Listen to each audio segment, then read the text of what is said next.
Good evening, everyone. Welcome to the 12th episode of Add Water and Stir. I am adoptive Black mom, and my co-host is on the line.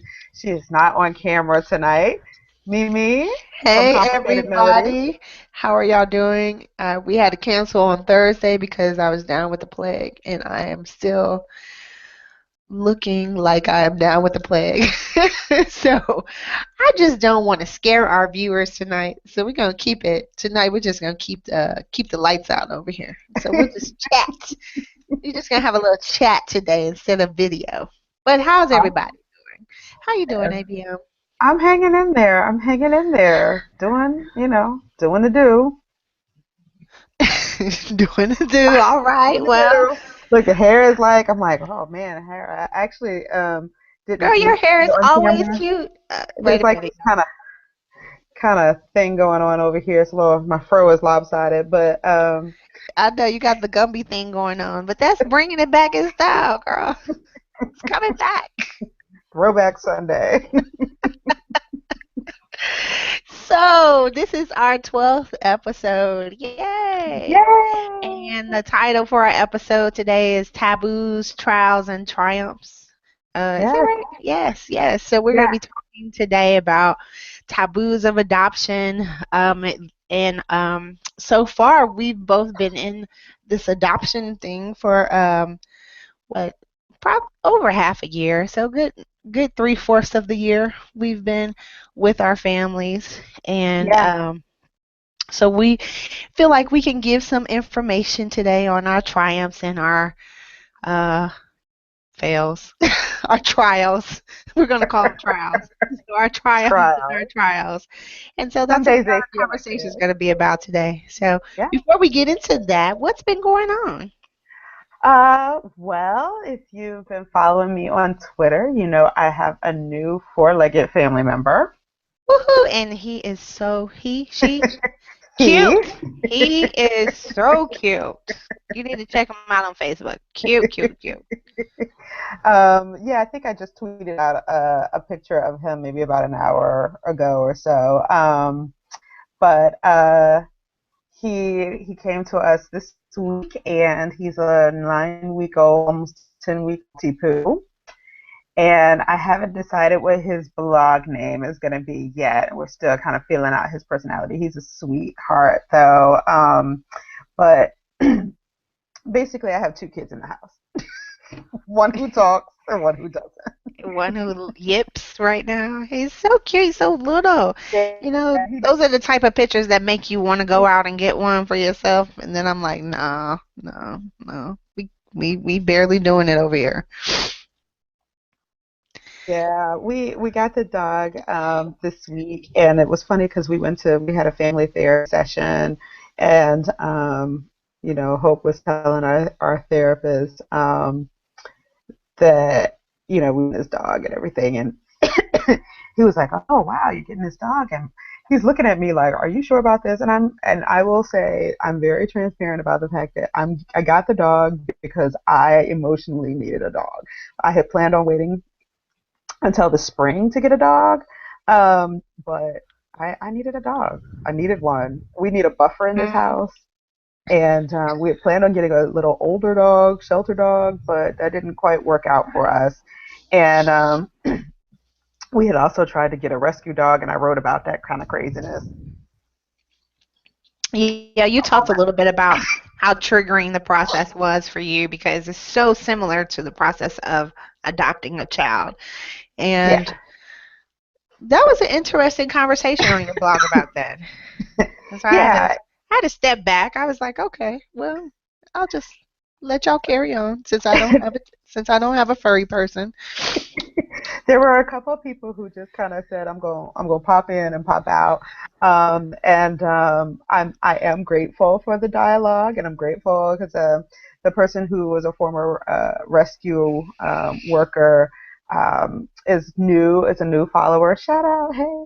So I appreciated the sentiment. I actually work in an industry where I come into contact with a lot of animal related industry kind of stuff. And so it's not that it was completely foreign to me, but I really underestimated how triggering it would be, especially when the last place that I chatted with was like, we need 2 home visits. And I was like, okay, well, y'all can just kiss it. Y'all ain't coming up here.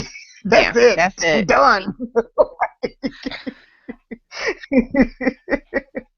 Not And having it. And so, I actually understood her point about what she was saying there. It still feels uncomfortable to me to have yeah, so much rigor around that, and having gone through the rigor of the adoption process, I'm like, well, I don't know. Maybe we're not as rigorous. I don't know. yeah, it was. I wasn't feeling it, so we went and got us a Craigslist special, And which is he's kind of a cutie, so whole. So congratulations on that. he's great. He's great. Things are good. We've been talking a lot about. Um, we've been talking a lot about Ferguson. We've been talking a lot about Eric Garner. Um, um, we've been trying to talk about those things. I've just kind of run out of stuff to say, and those are extraordinarily challenging conversations. To the point where I'm getting to the point. It's gotten to the point where I'm like, don't you want to talk about sex? We should have a sex chat. I don't want to talk about this other stuff anymore. Wow. Surely there's something else That, we can that, talk that is about. a good indication of how troubling these. And you know what? I have to say that I admire you because you've been writing through it. And as you see, I've been quiet again, which Mm, seems to happen because I just am challenged. I want to write about other stuff that's going on in our family too. But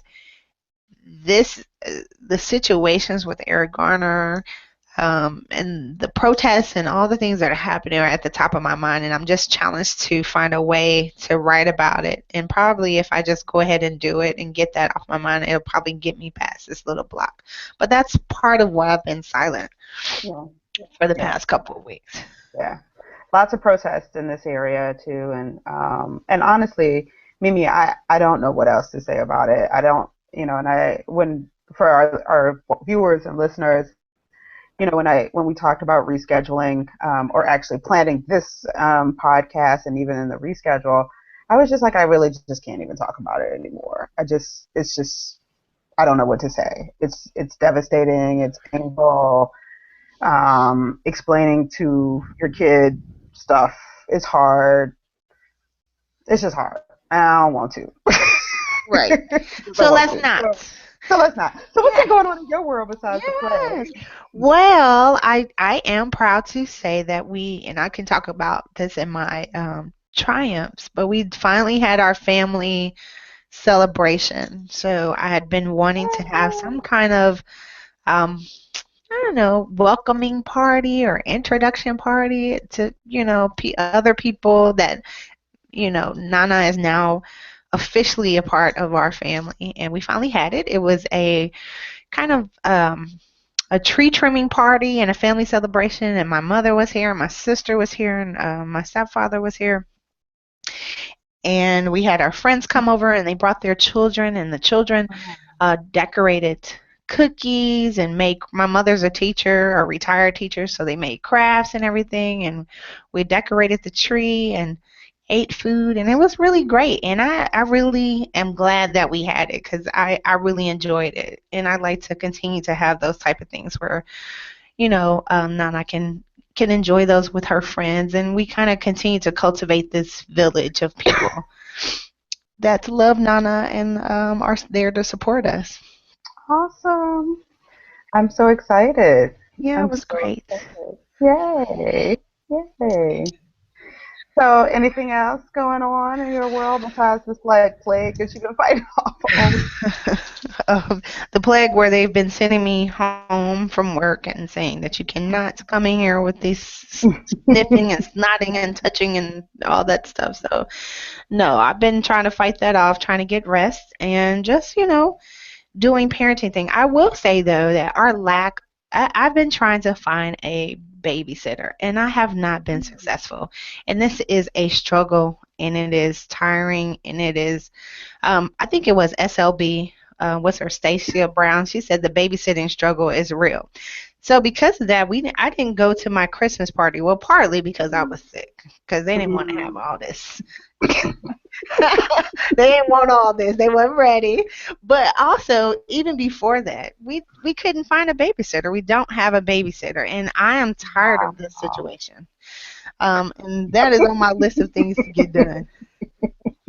Not like the declarative. I am I tired am of tired. this. My husband and I have not been out in a month of Sundays. Oh no. Yes, No. this Um, situation cannot stand.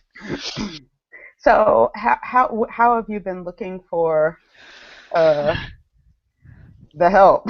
So I've been on care.com and I've had phone interviews with a couple of people, and I said, okay, we're going to set up play dates. And I sent out notices for play dates, and some people didn't respond, and some people didn't show up. And Hmm. these people. So probably have other things, and I don't know. I just I miss the days, and I think possibly because we don't have a church family. Like, why can't I just find somebody at the church? I'd be like, you, what you doing this weekend? Yeah. You know, somebody that you're used to seeing on a regular basis. Yeah. Yeah. Some nice elderly lady, grandmotherly type person. That's what I want to Just show for a up. couple I hours. need to pray for God to send the grandma my way. Send a grandma your way. Well, Hmm. I didn't have any luck with care.com either. I interviewed like a dozen people and I was like, yeah, none of them are gonna work. But I did one of the people that I thought about interviewing, I looked at her profile that she sent, and she in her profile had mentioned that she was working for this other sitter service, and that's how I tripped into the service that found us the folks that we use, and so I don't know if there are services. You might also check to see what who the hotels use, because usually the hotels use services. Yeah, I have looked at some of the services, and I was kind of wanting to cultivate. And I think you guys have cultivated a relationship with a couple of people Hmm. that you use. Um, Yeah. but the civil services are also more expensive too. So there's that. So we need to kind of manage through that and kind of say, well, this is where we're gonna have to put our money at. Yeah. No. Yeah. I mean, I've laid off of them a lot because we had to use them a lot this fall while I was traveling. But yeah, it's a good investment. I think It's so. good. I think so. I We're gonna think have it to needs just to come go. up off of it because the I way think it's. Go ahead. I think it should be on a treat yourself list. Okay. Well, we need to go ahead and do that because right now this situation not okay. As my daughter says, they teach her in daycare, it's not okay. That's how we feel. It's not okay. All right. Well, so why don't we get into our topic this evening? As Mimi mentioned earlier, we're going to be talking about our taboos, adoption taboos, trials and triumphs. And it's funny because I know I read a lot of blogs, and people blogging a lot of times gives us for those of us that choose to have some level of anonymity, it gives us that and allows us to talk a little bit about the things that are really hard. But these are things, I guess, within the adoption community that we can kind of admit to one another are hard, and even then, there's still kind of this kind of hold back. So we wanted to talk a little bit first about the taboos around um, adoption, and even some of the things that kind of are in our individual adoptions narratives, like perhaps infertility and how people talk about it or don't talk about it. So, what are some of the taboos that you were thinking of when we first kind of rolled into this?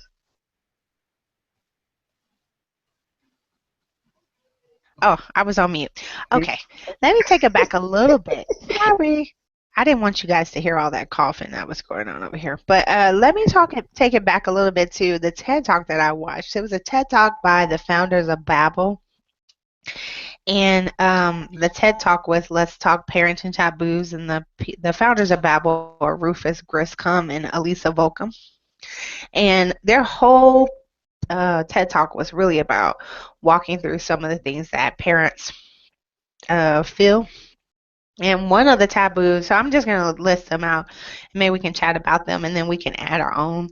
But the first one is that you can't say that you didn't fall in love with your baby the very um, first minute. And, when you hear people talking about, like, as soon as I saw my baby, it was just like, oh, everything. And if that's not your experience, and this was I think is Rufus talking about this point. He said he kind of felt, like, okay, I really like this. Really, I'm excited about having this baby, but maybe not like that feeling of love. It took him time to grow into maybe getting to know his baby and falling in love. And what he says is that when people talk in this way and you feel like you don't have those feelings, it induces you to think about your love as inadequate or fraudulent. And I'm going to just go ahead and skip to the adoption taboo with that, is that you can't really say that you didn't fall in love with your child immediately upon placement. You asked for this child and you were selected, and then even 2, 3 weeks, 5 months later, you're still kind of like, I'm still wondering if this child is really a good fit for our family. And I think it's hard for people to have that feeling because you're supposed to think of this baby or this child as your child, and having the feeling that I'm not sure that I love them yet is a scary thing to say to anybody about somebody that you've taken in as your child. Yeah. What do you think? It is. I think that, it's pretty easy. I mean, we hear a lot of people for this particular first taboo that says, "Oh man, during the match process when they first sent me the profile, oh my God, I knew that was my kid. It was love at first sight. Blah blah blah blah blah blah blah blah blah." And I think it's hard because everyone wants that story. Everyone wants that story, whether it's a biological kid. It's hard to admit that maybe you knew it was your kid, but it wasn't necessarily love. Like I knew that Hope was my kid, but it wasn't. It's taken us a long time. I mean, I loved her. I love her, but it took us a while to kind of get to this place of falling in love with one another as a family. Right. And And I I go can't ahead. admit that to a lot of I can't admit that to a lot of people because they're like, well, I mean, you chose her. You chose this path. You saw her picture. You knew you wanted her. Yeah, I but think it, it's it takes a while. I think it's strange too that people have this notion that you should fall in love immediately with a child, in particular, even older child, even babies, but even older child adoptions. We don't fall in love with anybody like that. When we meet somebody, it takes us time to get to know them. Yeah. You have a responsibility to take care of a child. But the falling in love part comes as you get to understand them and get to know their quirks and understand, how they fit within you and your relationship. And you kind of, both are adapting to that. So I feel like and I can understand why it would make you feel like you're fraudulent or not a good parent because you haven't quite gotten to that point yet. And I think we need to say it's okay. It's a process, Yeah. and it's okay if you know 4 weeks later you're still like, I'm Who not. is this kid? Yes, did I do the right thing? I don't feel the way I think parents should feel about a kid yet. You know. Yeah. Yeah. Yeah. Yeah. So, anything else to that one, or you wanted me Uh, to move to the next one? no, let's move to the next one.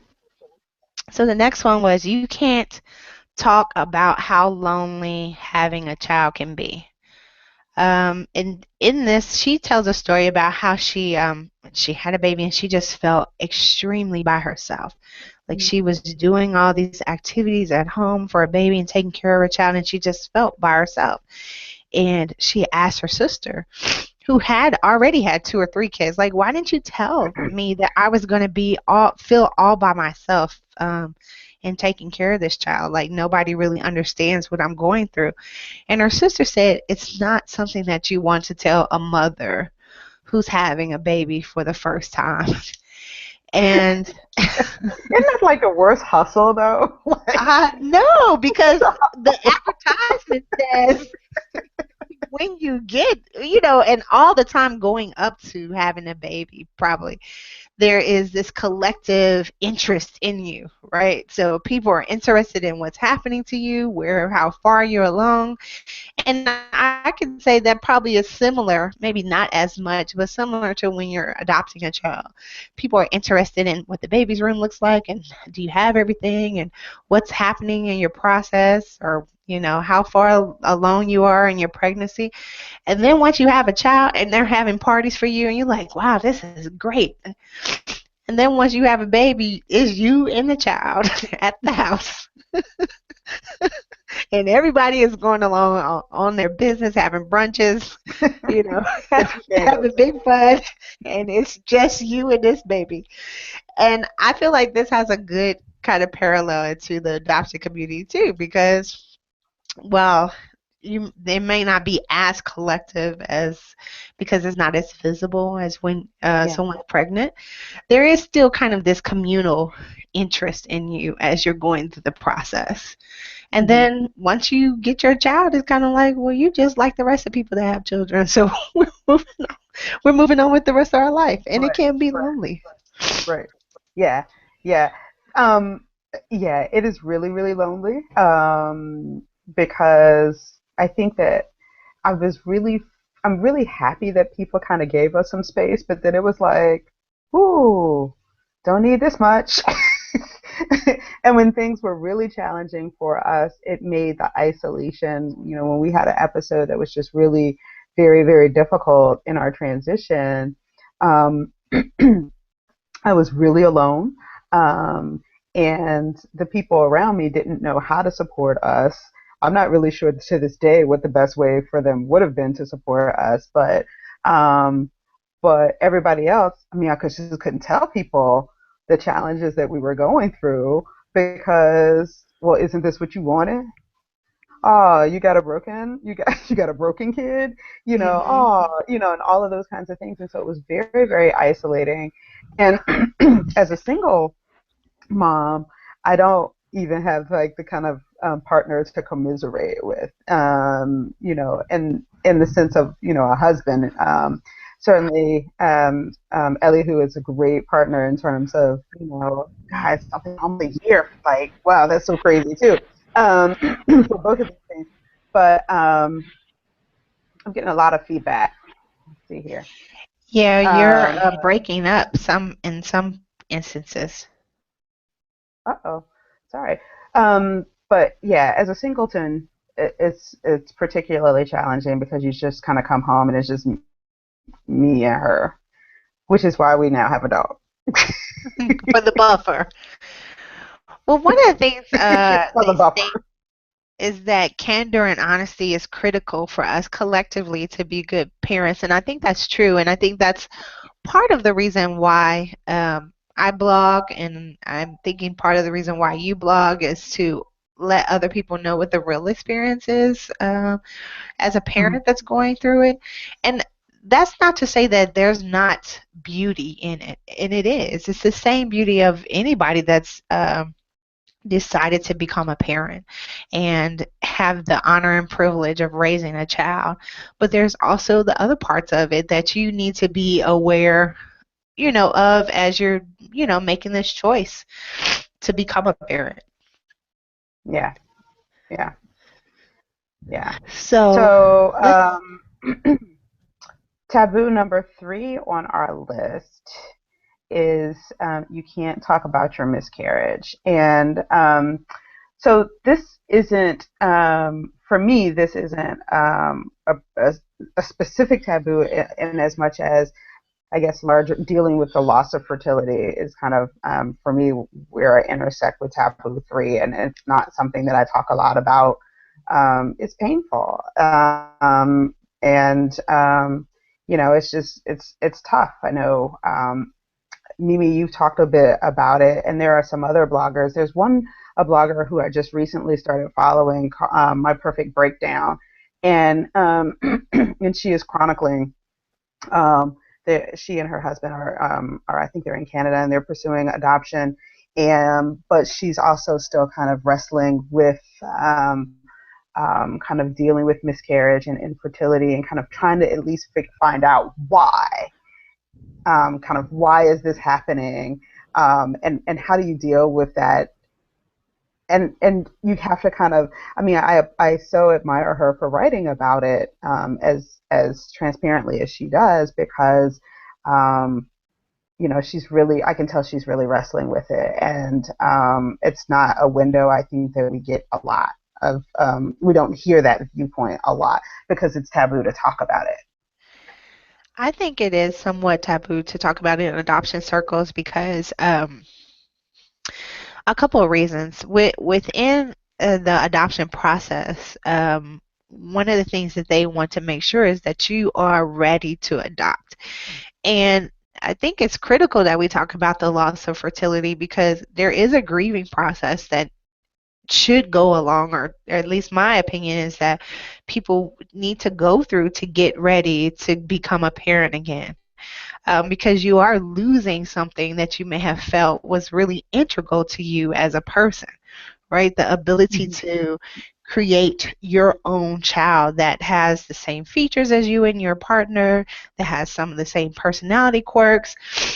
That's a loss that you do need to Yeah, deal with before you can move on to become another parent. So you don't put those hopes, dreams, and aspirations on this new child that you're moving forward to. yeah, yeah. It's I mean, I know for me, I was only, I don't know, 6 months beyond um finding out that having a biological kid wasn't going to probably be in my future, and it was a shock. I think I probably mentioned it a couple of times in passing over the last year and a half year on the blog, but and certainly I got asked about it during the process, but because I hadn't also had a miscarriage associated with the loss of infertility, I think it became even more kind of I flew under an even deeper radar because it was just like, well, yeah, I can't have kids. Check the box. All right, let's move on. Versus having this different kind of major loss.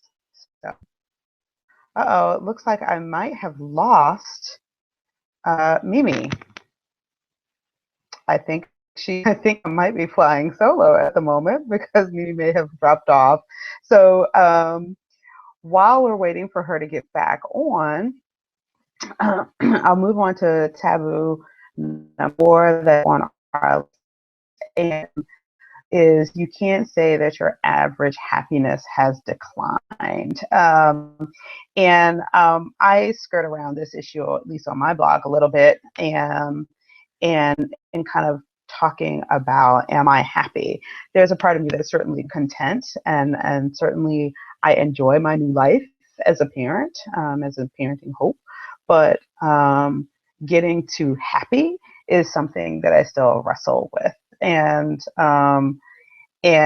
it's hard admitting that because everyone goes, isn't parenting the best time of your life? You have everything that you want now, and it's box checks. I do. I have most of the things that I want, certainly the biggies, but I'm realizing, I think that we all kind of, as we kind of get into adulthood, that these things that we want in our life that and hope that they bring us fulfillment aren't necessarily always going to make us also happy. And so I'm kind of realizing and wrestling with that a bit, especially in the last couple of months as we've dealt with some kind of new challenges. It's in terms of me being the mom of a 13-year-old, which is just really kind of weird. Um, Gee, Mimi is not back. So, and it is hard being on here. Oh, oh, here she comes. Are you back? I'm back. So were you still talking? I felt like I got booted off. Where did you get booted off or? I didn't get booted off. So, I was just chatting about taboo number 4 while I was killing time waiting for you to Awesome, get because I was talking too, so I don't know what actually showed up. So I'm back. And just for anybody, if anybody's watching live, the chat room is open, and I've actually put in a link to the TED Talk that Mimi was referenced at the beginning of this segment.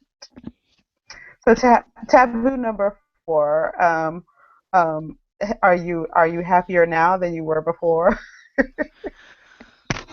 Ooh, that is a hard question to answer.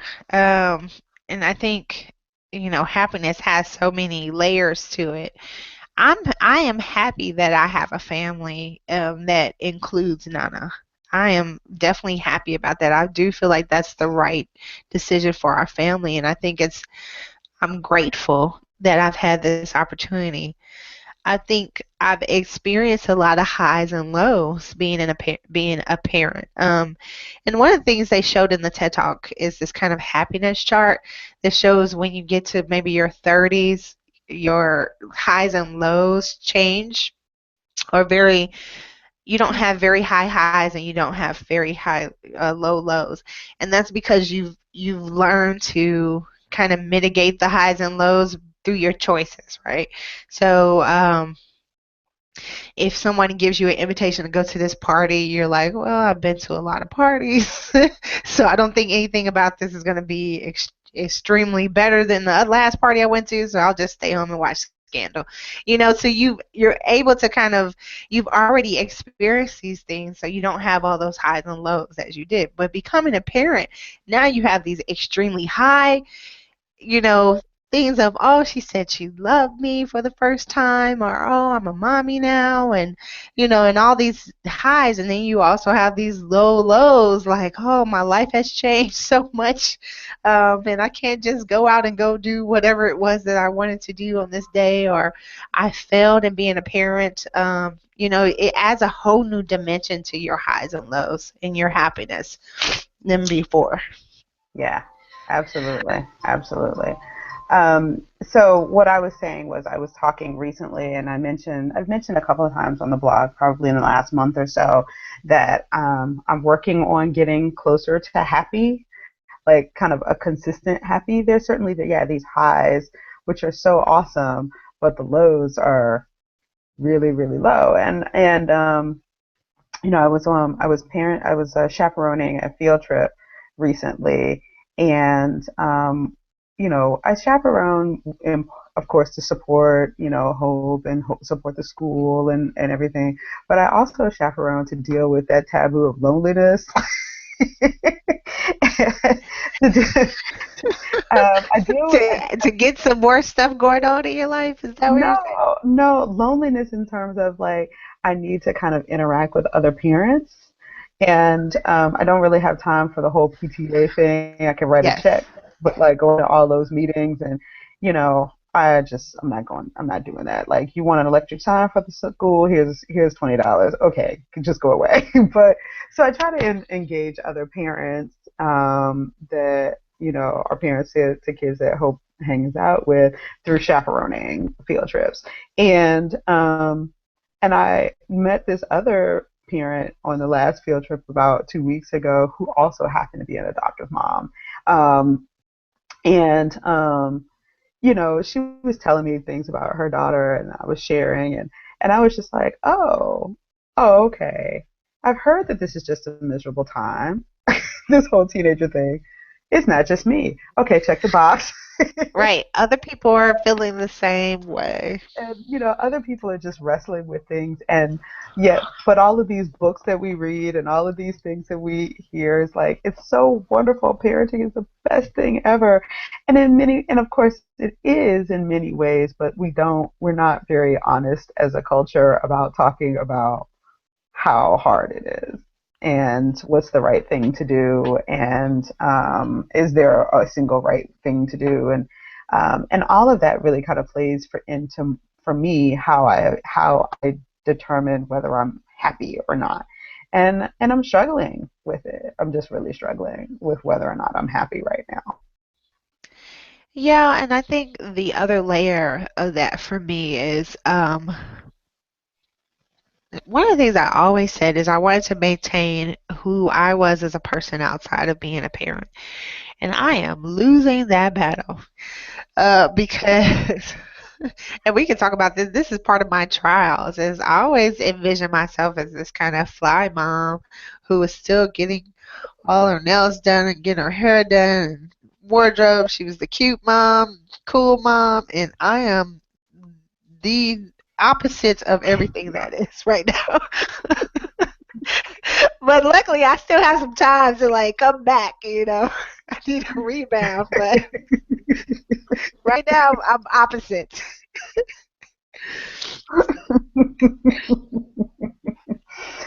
So, yeah, loss of self is, I think, one that I think most parents are probably wrestling with, especially women, because it's just there's this kind of piece of us that's kind of wired to just give and give and give and give and give, and next thing you know, like, I mean, you were talking about the fly mom. I was in the shower a couple of days ago. It was like, and I just happened to like look at my heels on my feet. Ma'am, I know. I feel you on this. And there's no reason that this should be so on both of our parts. It was horrendous. I looked like I could just go out and crack cement just with my feet. It was terrible. I was like, okay, I need to do something about that. Got to get the eyebrows done, da, da, da, and all this like little list of things. And yet we still kind of shuffle them down. But anyway, so before we go to our triumphs and trials, I do want to highlight a couple of the taboos. We were chatting earlier this week, and there were a couple of other taboos. So I'm going to run through those really quick. A taboo. You hate being put on the sainthood pedestal because it means you can't admit that it's hard for adoption and parenting Yes. too, probably. Yes. You can't complain about parenting because you chose to adopt. Yes. We were on a riff with this one. Oh yeah, we was getting it. Yeah. You can't admit that you fear your child may one day choose the birth or first family over you, which is something I gave a lot of thought about last month as during National Adoption Awareness Month, and really kind of trying to open myself up to hear the voice of the adoptee, and to try to be an advocate for that and try to figure out how do I get that help that create that space for hope.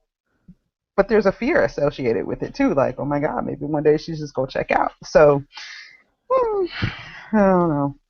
Uh, Another one, you can't admit you're not sure what attachment is going to look like for you and your child, Right? or that you aren't as attached as you think you should be. Go ahead. Preach. Preach it. Preach it. Saying a word Oh, today. this Oh yeah, I was in a space with this one. You can't admit that your teenage adoptee is working your last nerve because isn't that what you wanted and expected with an older adoptee? Yeah. Let's see. Isn't that what you, because as soon as you tell somebody that, they're like, well, we told you to get a baby. Right. Um, let's see. You don't feel like parenting today or tomorrow, and maybe you want a month vacation from your parenting life. Yes. I Yes. think other parents probably feel that too, Oh right? yeah. I Of think that's a course. just general parenting one. So, um, non-adoptive folks don't realize we can also have post-placement depression. Yes. Um, yes. And I think that's something that we need to talk about more often Yeah. because that post adoption or post placement depression is real. Yeah. Um, Real. and it's some of the same feelings that women have about bringing home their babies from the hospital. Hmm.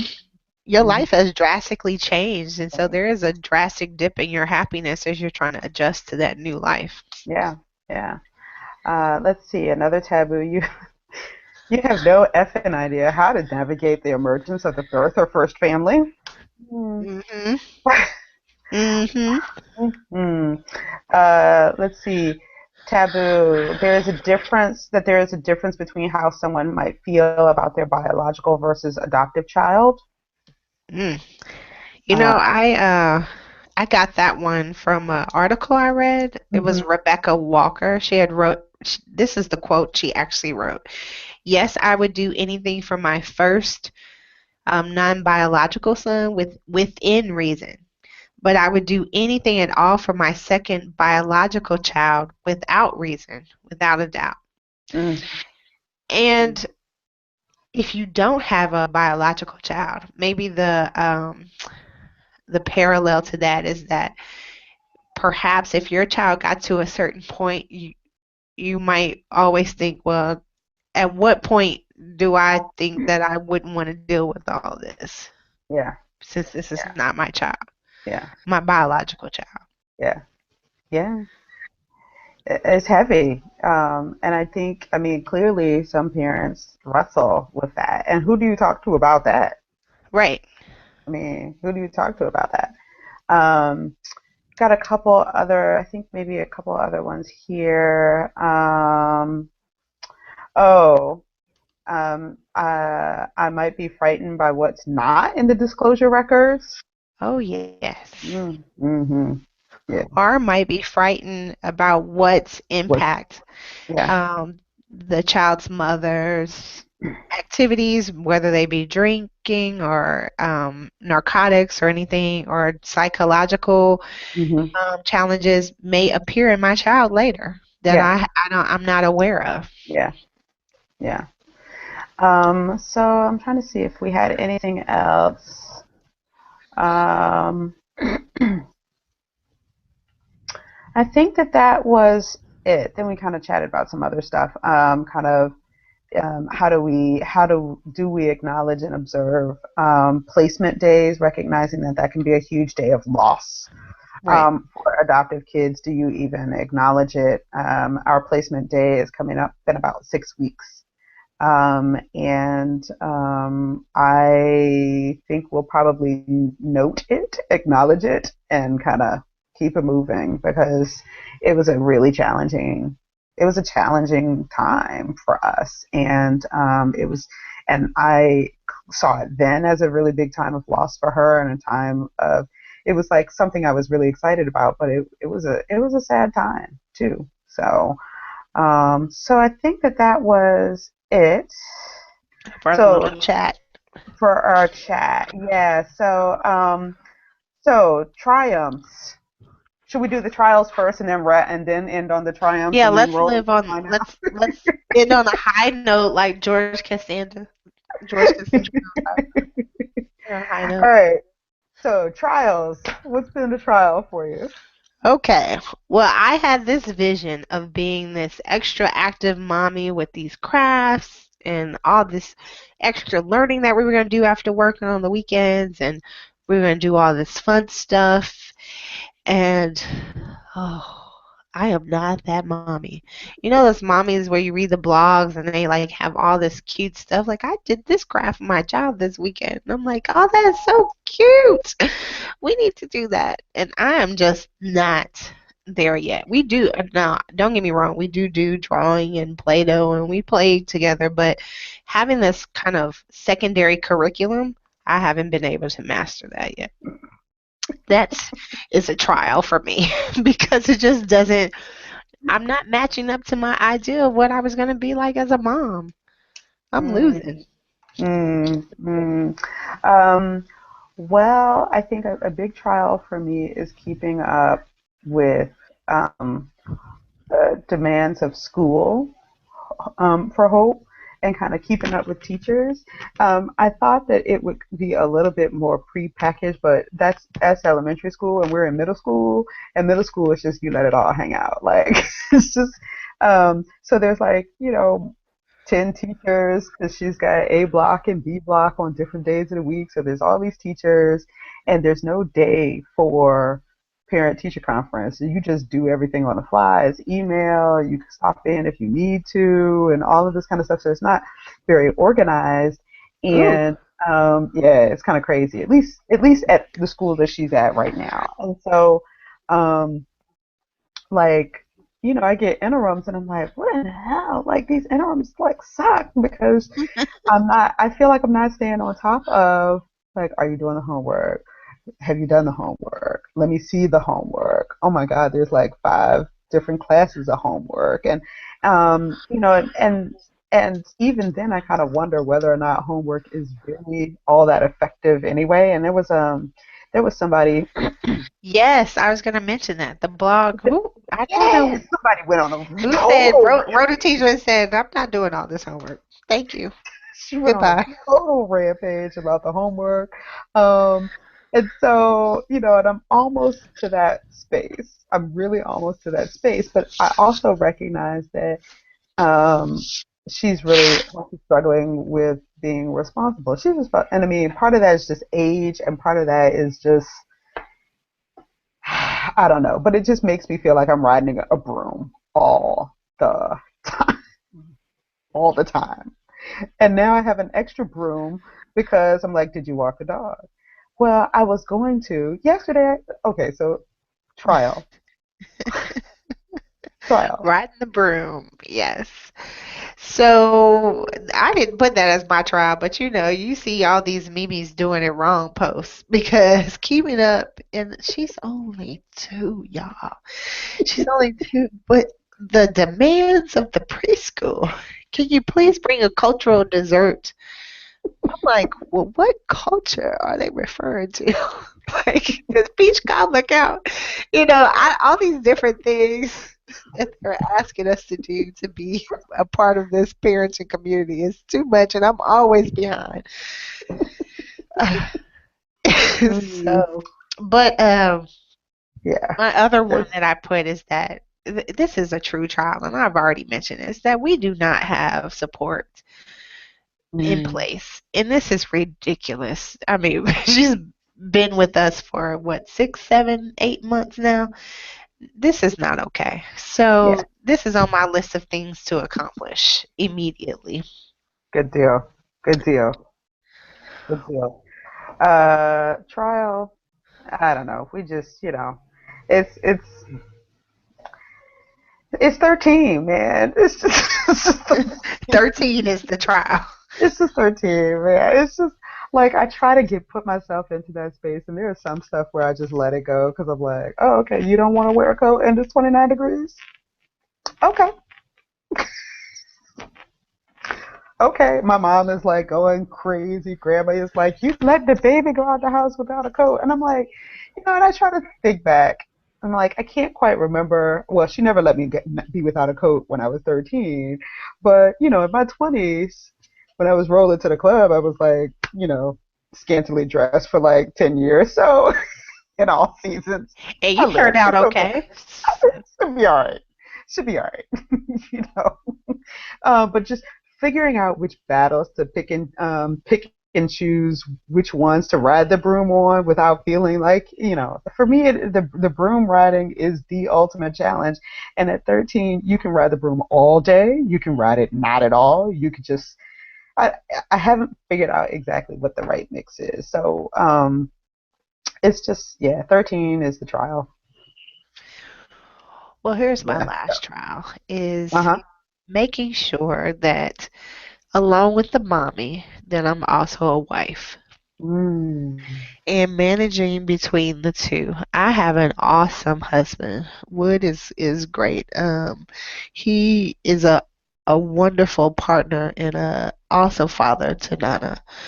But I want to make sure that he also feels like he's getting his wife around too. Like we're making enough time for us. And part of that is messed up with not having the support. You know, the things that we used to do together. We used to dance a lot. We Mm, haven't been able to do anymore.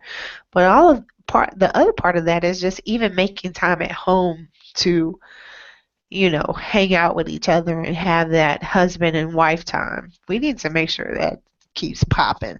mm. So that's my other trial. Uh, yeah, relationships are hard. Dating is hard. I'm very fortunate to have somebody in my life who understands, but that does not alleviate any guilt for just how lopsided this relationship feels. As we, in February it'll be a year that he and I have been going out, and he's such a blessing. But I'm like, dude, you are so getting. I mean, we are a fabulous package. Let me just say that. Like, you did get a bonus package, but like, and maybe somehow that compensates for just like how slacking. But I feel a lot of guilt that I'm not the partner. I'm not the type of girlfriend or partner that I would aspire to be. And so I This don't want. might deserve its own podcast right here. This whole relationship situation. It does, because I mean, I don't. It's funny, we're having more serious conversations now, and I'm like, this is not the tenor. This is not the balance. This is not the uneven yoke that I want to have those conversations in right now. And so it's challenging, and I don't, it's challenging, and it is a trial. So triumphs. Okay. Sorry, I'm over here. We have I feel like we have a really good family dynamic. Nana is truly attached to her parents, and I think it's because we focus on her getting the love and the structure that she needs to feel safe with us, and I'm happy about that. I feel like that's my daughter, and I feel like she feels like these are my parents. It's a good thing, and it's like when we arrive at the daycare and if I'm there and she runs up like, that's my mommy, and she runs and jumps in my arms, it's so cute. Aww. So I feel like that's a triumph for us that we've been able to create that. Wow, that's so awesome. Um, so triumph is, despite feeling like I'm on a broom all the time, hope seems to well, there's every indication that she is comfortable asking me anything, That's a anything. that's a beautiful thing though to have with a teenage child. it That's a it wonderful is thing. so awesome. Someone told me a year ago that the car is the best place to have really kind of tough conversations. Um, and that is seems to be where she really opens up, and I don't have to do anything. Like, I don't even have to ask a question. Like, it just starts tumbling out. And there are times when I'm like, like, um, some of the conversations that we've had, but I'm at the same time, I'm like, oh my God, like, I never would have asked my parents that. Like, I never, like, oh my God, like, I wouldn't. I'm almost 42. I wouldn't have this conversation with my parents right now. I've grown and been out of the house for more than 20 years paying my own bills. Like, I can't. And so, those are the moments when I'm like, okay, I must be doing something right. I must be doing something really, really right in order for us to have this conversation and have this kind of relationship. So that's what I'm really proud of. I think you should be proud of it. I feel like that's admirable. I'll be calling you in about 10 years and be like, okay, so now not just ask me this. I will say the key to our thing is, when I told her very early on that if she wanted to ask me something, she could always come to me, and I would give her a straight joke, no chaser. Like, I would always be honest with her. about that kind of stuff. Like just like I would always just lay it bare, and she takes me up on it on a regular, and so I got to hold up my end of the bargain. So yep. Hello, you still there?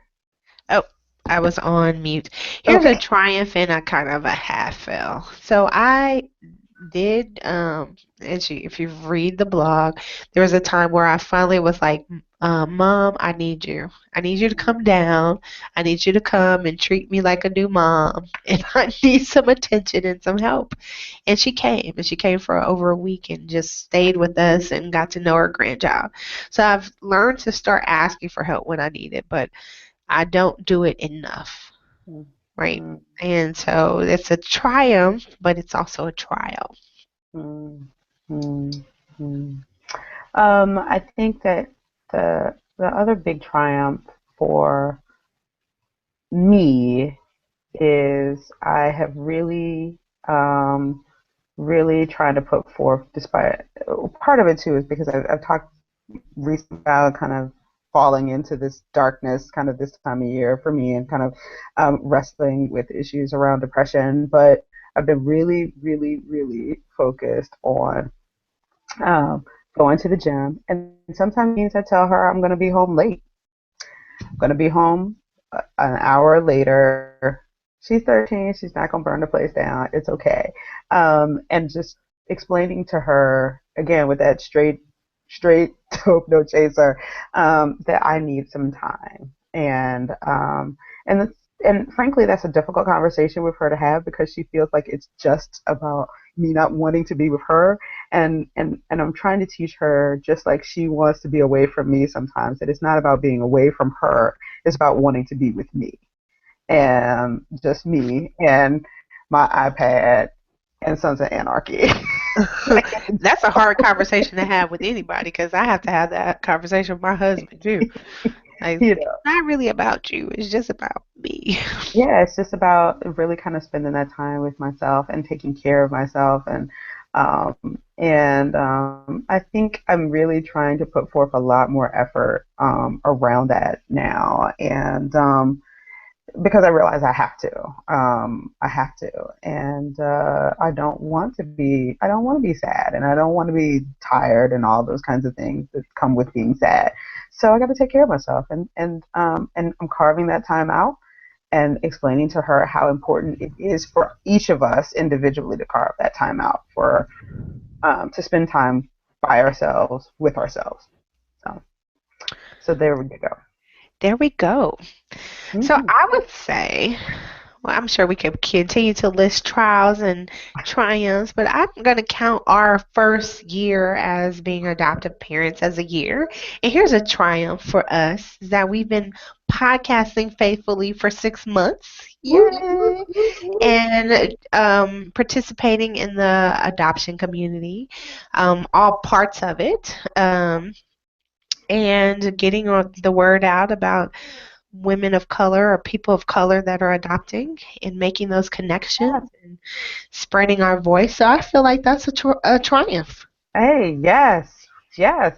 Let's celebrate that. Woohoo. Yes. And hopefully next year, I feel like we're going to actualize some of the things we have on our list of things we want to do. So next year, Yeah, by the time we are next year, this is going to be even bigger than it is right now. absolutely, absolutely. I think that we will. I expect that we'll be blown up by then. Blowing up.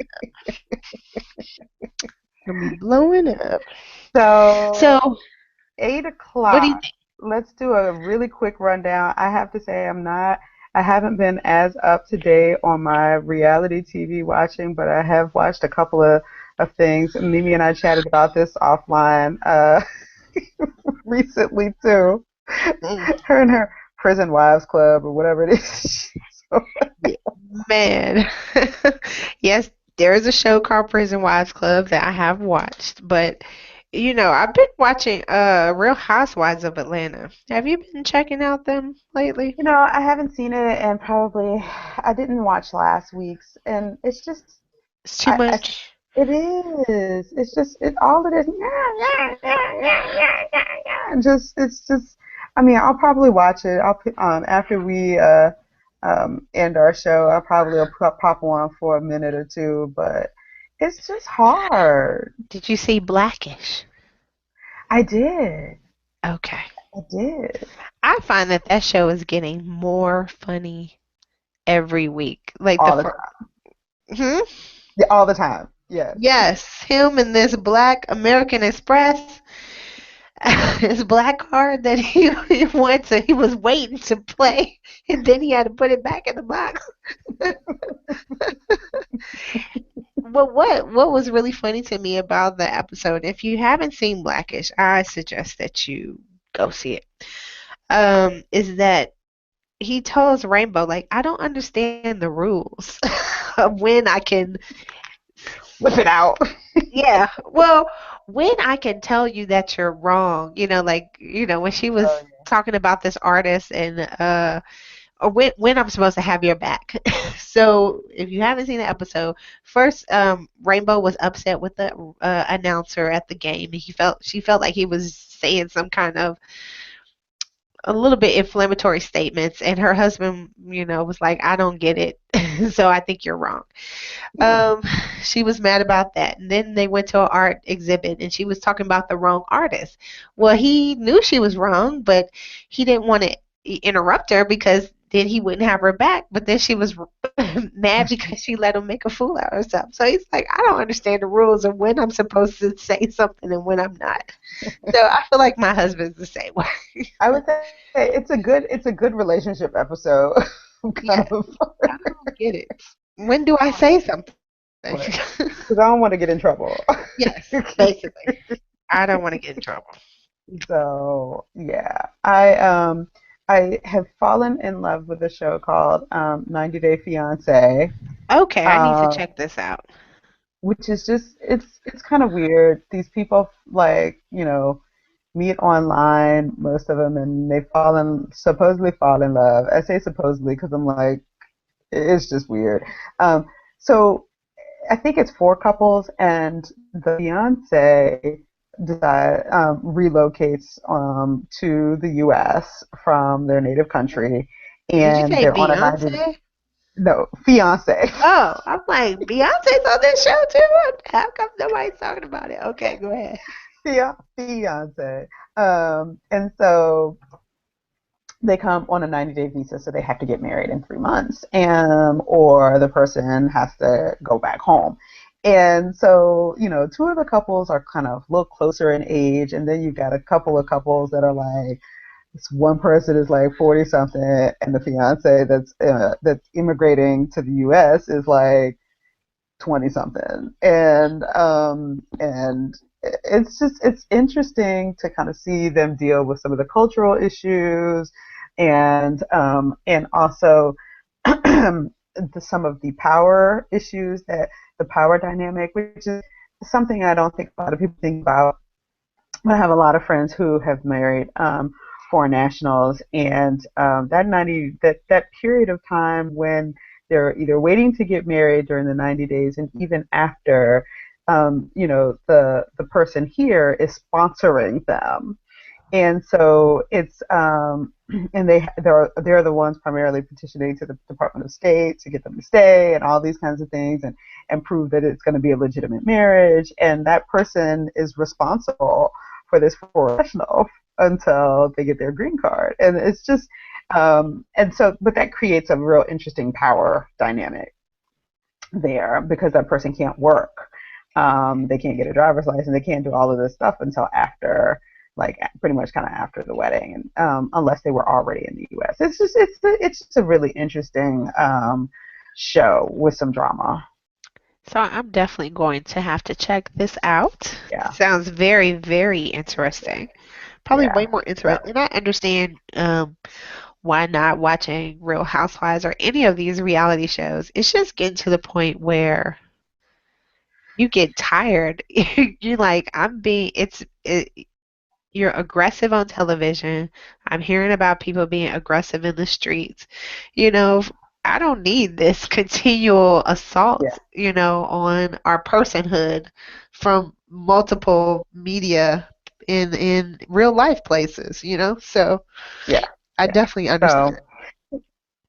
So yeah, so it's kind of crazy. I will say here's my one nod to Ratchetdom. So apparently, I guess it was on Twitter, Instagram last night or something. I don't know. Anyway, Chris Brown and his significant other Karuchi, or I'm not really Yes, sure what her name I is, think it's but anyway, Karuchi. I think it's Karuchi. I can't remember her last name. But Tran. she's supposed to Tron or Tran. Tran. Yeah, bless her, pretty girl. I don't understand, but he like just wrote this thing, this little diatribe. He was in his feelings apparently when he was locked up. She didn't come see him, and she was like sneaking off with Drake, and I don't know. But it is a hot mess, and they're talking about it on Twitter. They're talking about it on Instagram. They're talking about it on Facebook. Uh, messy, messy, messy, messy, messy, messy, messy, messy, messy. So my issue with this diatribe that he went on is why, when we break up, you need to put all of our business out in the streets, Oh, right? Just break up with me. You don't have to tell people about our sexual habits or practices. You don't have to try to all of a sudden, you know, drag my name through the mud when we were just together 2 days ago, or and whatever. likely we'll be together again before New Year's, because It's too much. And I just think that's very immature. And I feel like it makes you feel like you cannot be safe. And this goes both ways for men and women. hmm Can you really hmm be safe with someone and trust them? Because that's the point of being in a relationship. I can do these things with you because I'm in the relationship with you. right, And as soon as we break up, now everything is out in the street. That's just crazy. not It's good. just crazy. So, if you're a celebrity voyeur, you know, that was Yes. practically a drive-by, so go check it out. So, Yeah. Or so that's not. all I got. All right, ma'am. Uh, So, I any don't have any shout out? recommendations. I don't have Uh, any either. um, lots of well, I mean, I have lots of people I could shout out. Thanks for continuing to follow. Um, I want to thank my perfect breakdown, the blogger, my perfect breakdown. She's been really um, engaging. Emily H on Twitter. What's up, girl? Is always tweeting me back about something. She mentioned how cute my puppy dog was. So that's the usual suspects. I'm sure future adoption, you are slipping on your job. Like there's a shout out, but it's just kind of a shout out. You've been slipping. I just want to A put it out shout there. You down. slipping. That's a shout down. You've been slipping. We gonna give you a pass because she's been working on that room, which I'm still waiting to see pictures of, and she has finally gotten her. She's moving forward in the process. Yeah. So Yeah. So congratulations. We kind of sort of understand, kind of, kinda, but but you slipping. yeah. So what about you? Any shout outs this week? No, no shout outs. Just I've been kind of quiet for the past 2 weeks. I haven't really been talking to anybody. So just shouting out to the people who are still waiting for me to post something. It's coming. The waiters. All right. Well, I guess we will see you in a couple of weeks then. Yes, yes, yes. All right. Thank you. Hopefully we will definitely be podcasting before the end of the year. So keep back on our blogs. Where can they find you in the East Streets? You can find me on my blog at complicatedmelody.com. That's melody with an I. You can find me, I'm not even going to lie, you can't find me on Facebook. You cannot find me on Facebook. You can find me on my blog, and sometimes, if you tweet me, I will show up on Twitter like magic. So you can tweet me at Mimi Complex, and you can email me at complicatedmelody@gmail.com. Okay. You can find me. You can find me at adoptiveblackmom.com for the blog. I am active on Facebook and Twitter, so you can find me at Adoptive Black Mom on both Facebook and Twitter, and Adoptive Black Mom at gmail.com if you want to drop me a line. So, Still like Why she's like the lie? undercover. She's like the undercover blogger. I'm like, no, why even lie? I'm not gonna be on Facebook. All right. All right. So we will see you in a couple of weeks. Thanks for joining us, and happy holidays. Happy holidays. Bye. Bye.